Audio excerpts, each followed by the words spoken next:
Hello everybody, this is how to break your generator in. First thing you do is you take some Lucas heavy duty and pour you about 2 ounces out in a bottle. And then I took my Quaker State 10W30, don't break this in with synthetic motor oil. And then pour your oil in with your Lucas. Pour that in the crankcase and go ahead and get that in the crankcase first thing. Okay, you got your oil in your crankcase. The next thing you want to do is take your spark plug out. And I looked around here everywhere. I couldn't find the little cup that I put the Lucas in, but it's about like a tablespoon you want to put in your spark plug hole. And the next thing I was going to show you is this is a magnetic dipstick. This is a real good thing. I'm going to be telling you a little bit more about it. And I think it's a super magnet on the end of it. Now, my piston is laying sideways. So I tilted this up on the edge, you know, where the piston will be flat. And I actually let that Lucas sit on top of that piston for about 10 minutes. And then after that, you want to pull at least 10 times slow. Put your spark plug in. When you put your spark plug in, go ahead and pull it, you know, with it shut off. Pull it and make sure that the motor turns over. What I'm talking about is you don't want to trap too much Lucas in there, you know. I broke mine in with gas, and I put seafoam in the gas. Now, say how much you put.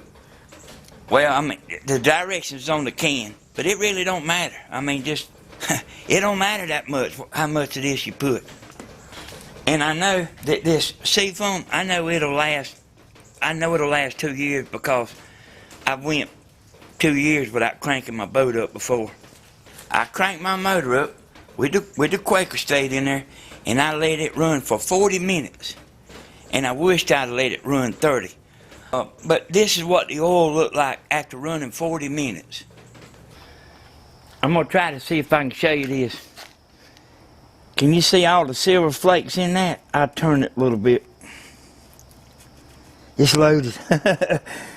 It's loaded. Looks like little, you know, them little flakes, them little silver flakes, whatever it is. Hey, I didn't know it was that bad. I drained the oil out. I had an extra quart of that Quaker State. I went through this process right here again. Put Lucas in there again. You're done with the spark plug part. You don't have to do that no more. I drained it out. Then I ran it for an hour. And in between every time I changed the oil, I poured a little oil in there. Like after it done drained out, I poured a little extra in there and let it run through, trying to get them metal shavings out of there. So I run the second quart of Quaker State for an hour.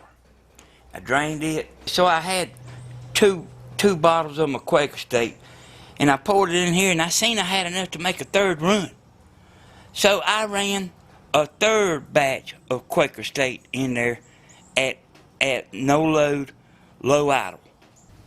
And the reason I run that third batch of Quaker State in there is I seen how many metal shavings was coming off of that magnetic dipstick.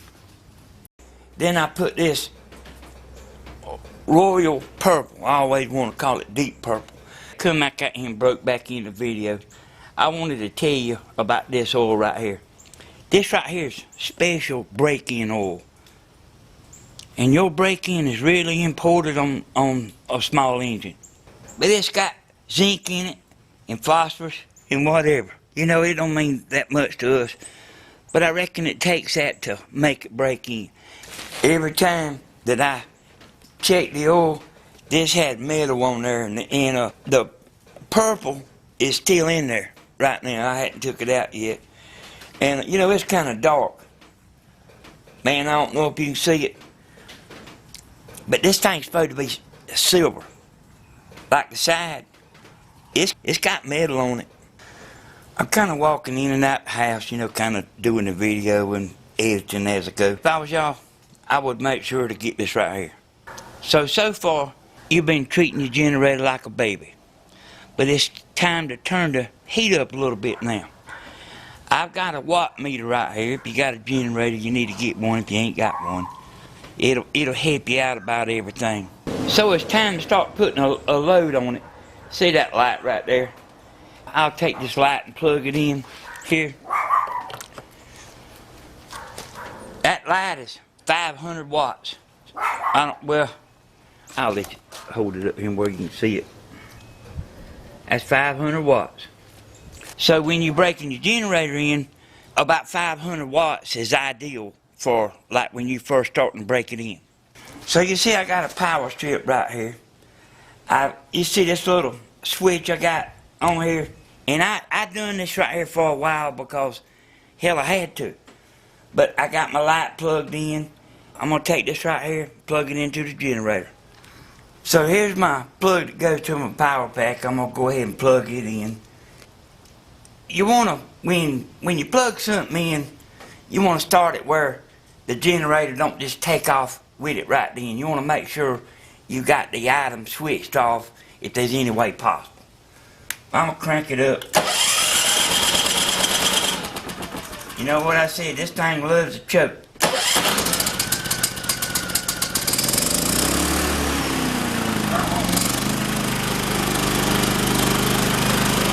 I got it in econo mode. I'm just going to sit here and flip my light on, off and on.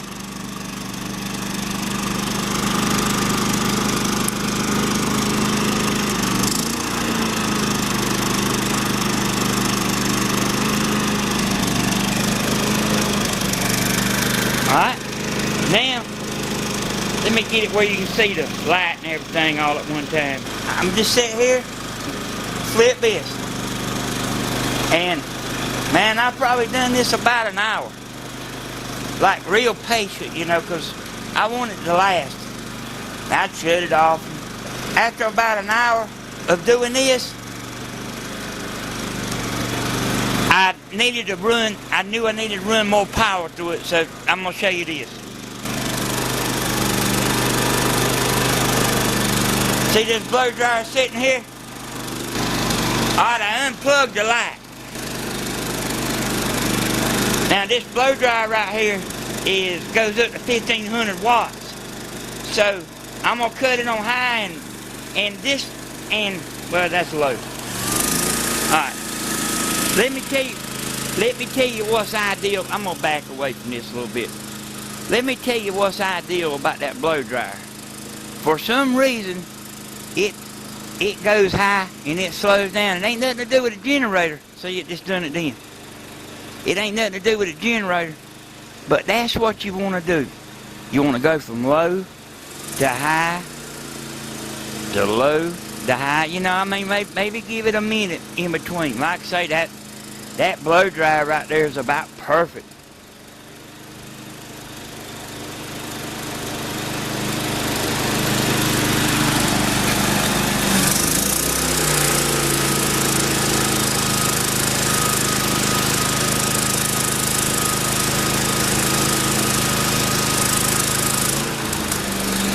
Like I'm put it on high. I'll take it off the economy mode. And what you want to do, you go high, you go low, you speed up, you slow down, and it's good for it to do that.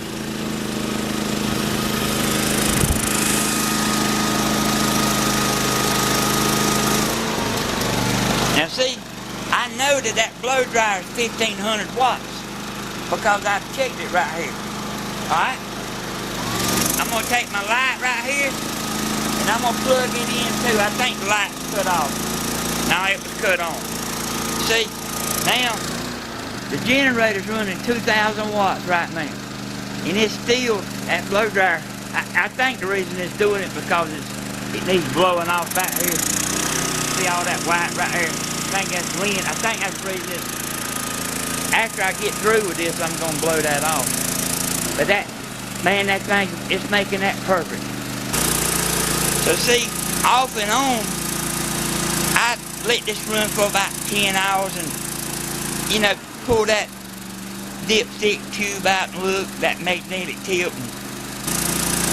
I also want to show you this right here, what's a good thing. You see this timer right here? I got one of them on there. They less than $10. But see, that right there is ideal. That's what you want, the way that's doing right there. For break-in.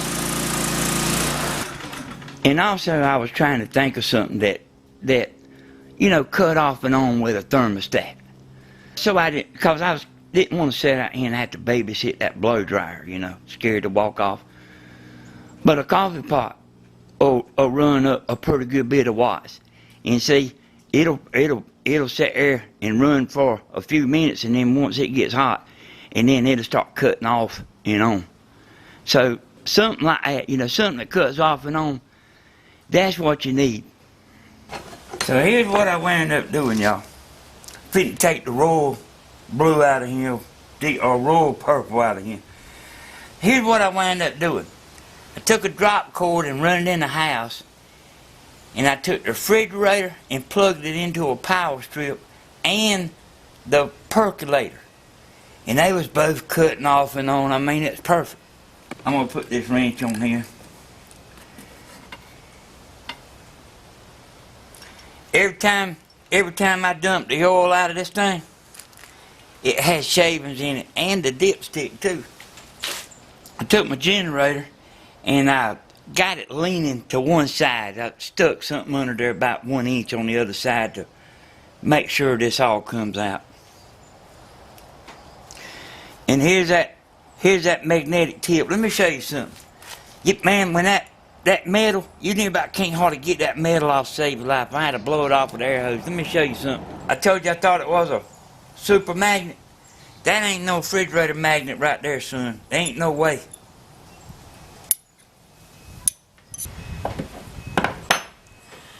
Look at that.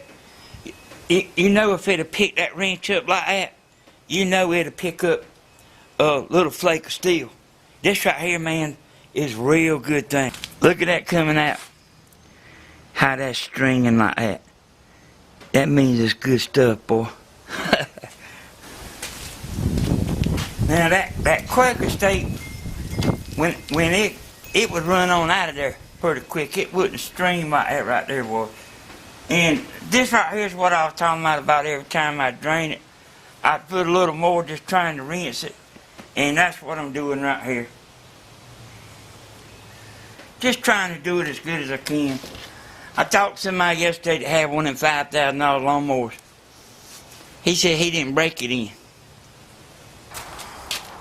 Okay, it's in my opinion that you don't need to try to break your generator in with that synthetic oil.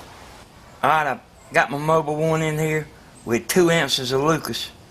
Y'all know what this Lucas does?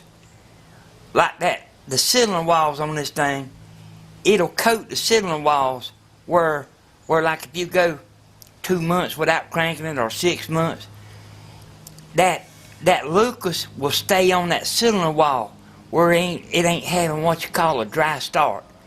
That's what's so good about the Lucas. And the synthetic oils, they do that too, but that Lucas is the champ.